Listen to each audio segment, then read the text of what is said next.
Film star, martial artist, legend. His untimely death came on July 20th, 1973. Bruce was only 32 years old.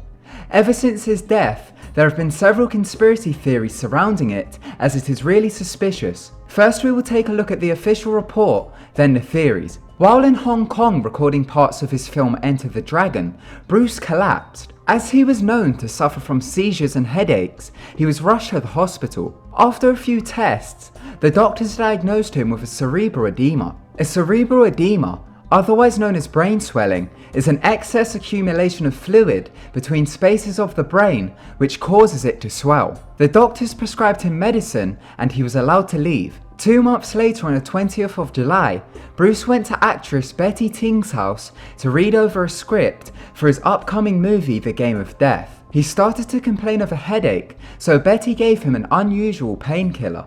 It contained both aspirin and a tranquilizer. He then went to lay down to have a nap. When he didn't turn up for a dinner he had planned, producer and friend of Bruce Lee, Raymond Chow, went to Betty's house, but he was unable to wake Bruce up. They then called in a doctor who spent 10 minutes trying to revive Lee. He was then sent to the hospital but was pronounced dead on the scene. Doctors said his brain had swelled by an increase of 13%. In 2005, 32 years after his death, Raymond Chow claimed Bruce died from an allergic reaction to the painkiller that was given to him. His death was ruled as death by misadventure. This caused quite a bit of controversy, and people lashed out demanding more autopsies to be performed, but they were never granted. Due to Bruce Lee's iconic status, many conspiracy theories stemmed from his death. Some involve the Chinese mafia, the Triads. It's believed they had him murdered when he refused to follow their orders. There is also a theory called the Lee family curse.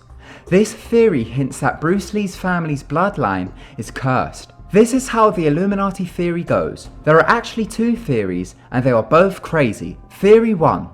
As Bruce Lee's popularity grew, he became a megastar in the 1970s. Kids from New York to Australia wanted to do martial arts as they were heavily influenced by him. Due to this, it's thought that the Illuminati had contacted him as they wanted to control his media by placing subliminals and other brainwashing techniques in them. Bruce refused as he is an honest man, and due to this, they murdered him. It's believed their choice of murder was poison. The second theory ties in with the family curse theory. Some theorists believe Bruce Lee's bloodline is cursed. The strange thing about this theory is that Bruce said that since a young age, he felt as if he was being followed by a demon. This theory ties in with the Illuminati theory, as people believe that Bruce Lee had blue blood, and for this reason, he was superior. Due to this, the Illuminati wanted him dead. Also, Bruce Lee's son, Brandon Lee, died in a rather strange way when he was only 28. While filming for his movie The Crow, he was shot to death when a prop gun accidentally fired.